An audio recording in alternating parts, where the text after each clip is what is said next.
PK Nambiar, are we talking about the evolution of Arvind Kejriwal and the Aam Aadmi Party? Well, Megha, I believe I agree with every word what Joyita ji said. I think the Arvind Kejriwal's politics is something like it has never been true. The politics also requires some kind of a trueness, even though you may practice different way, different times, according to the time zones and the climate, political climate, you may practice differently. But I think whatever he said today, if that is actually shows the true color of Arvind Kejriwal and Aam Aadmi Party. They were there just to get some kind of a percentage of the vote so that they will have a identity of themselves as the national party.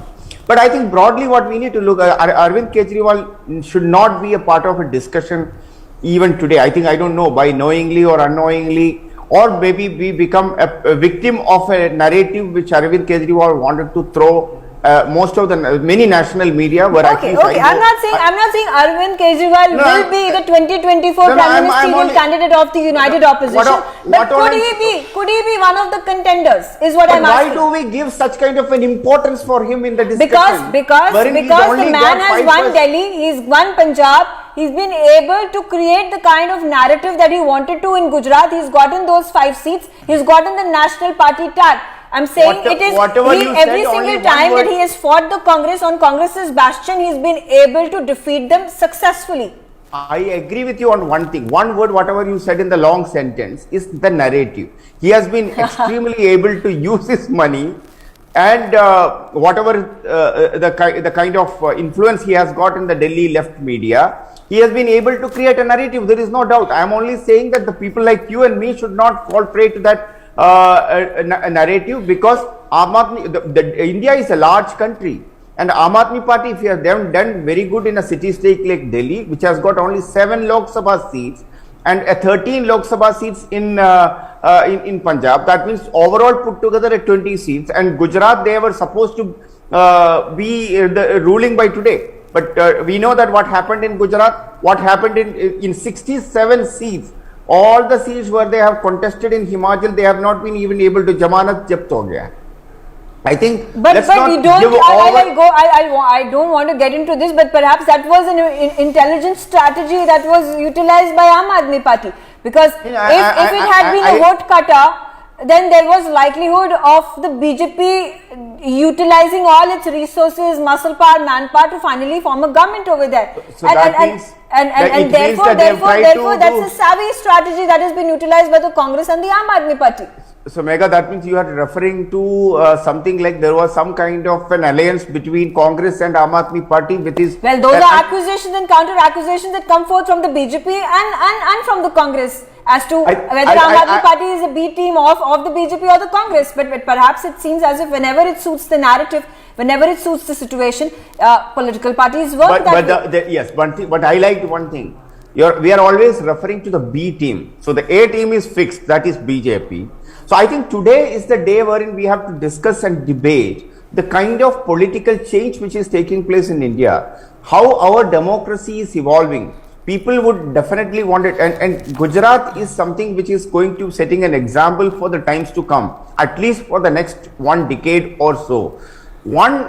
Such kind of, whether it is vote share, whether it is number of seats, whether it, in every possible way, Gujarat is throwing a different kind of politics altogether for all of us. And trust me one thing, that Gujarat is the only place where the main discussion, not from today, from the last 2 decades, have been the development as the main discussion on electoral politics, except many other places where you go, even including UP, you will find some kind of a communal faction, caste combination and etc. But in Gujarat, the main mantra was all about development, and 55% of the vote Megha means that every society, every part of every society, every section of the society has voted for BJP. Fair enough, and I'm not even disputing it, nobody can dispute it. This is unprecedented. Winning 156 out of the 182 has never happened in Gujarat. My question being over here, PKD Nambiar, that even in the triangular fights that were taking place in various constituencies in Gujarat, there was the Congress, there was the BJP, and there was Aam Aadmi Party contenders, their candidates. So what has happened is that Congress has shifted to the third position and Aam Aadmi Party has come to the second position. What does that indicate? No, I agree with you on one thing. Mega, look at this way. There is, when you are talking about a 55% people who supports the BJP, that means there is a 45% of the people do not support BJP, or they are anti-BJP vote. So those people require someone, some kind of a voice for them to be heard. So they will look at who could be the potential people whom they can vote. The Congress is supposed to be their natural choice. But unfortunately, Congress was in a self-destruction mode. They were talking about a silent campaign and etc. And which we know that there is nothing called as in our democracy, in our election process, there is nothing called as silent campaigning. So what happened was that when there is a choice for an opposition party, people who don't like BJP, who don't like the leadership of Narendra Modi, would like to look at some other people. So then, and Narendra Modi, isn't it smart politics at the hands of Arvind Kejriwal and Aam Aadmi Party to then fight on these plans and then come up, take the opportunities head on, and if politics allows that to happen, and if the vote banks allow that to happen, come on the prestigious second position and trump Congress and put it on the third or the fourth position. I'll quickly also get in. No, I think the whole idea of this election needs to be looked at in an Aam Aadmi Party. Let us not estimate them, don't overestimate them. Give them importance, don't give them over importance. Don't create a narrative that yes, he's the one who is going to take on to Narendra Modi. There is no match. There is apple and oranges cannot be compared. The only thing is that both are in politics. Both are fruits. That's it. Beyond that, there is nothing. I'm trying to say, like, you cannot compare Stalin and put him against Narendra Modi. He will lose out. You cannot put KCR against Modi and he will lose out. You cannot put Mamta against Modi and she will lose out. And you cannot put Jagan Mohan Reddy and you against Modi and put him against Modi and he will lose out. Similarly, if you put Kejriwal against Modi, he will lose out. But I'm saying, can the opposition unite?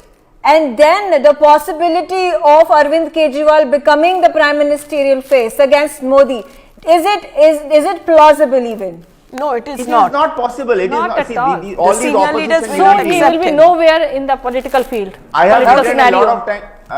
Is that question to me, ma'am? Yes. I have written multiple times. In fact, Joyita knows that I have written an article in your newspaper a few months ago. Who will bell the cat? We all know who is the cat, but then there is no unified opposition. All these regional parties are like family-driven companies or private companies. As you said, the Stalin or for that matter Mamta Banerjee, for them they are regional players. Okay, all right. So regional players, that is their deficit, that is the disadvantage they play on. So if it is not going to be Arvind Kejriwal, are there other faces that are going to then come up? Who is then going to take on Modi come 2024 elections? Is it going to be the blitzkrieg that BJP and Modi have created over the past 5 years that will hold them in good stead? I'll have to quickly take a short break. Thanks for watching Newsx.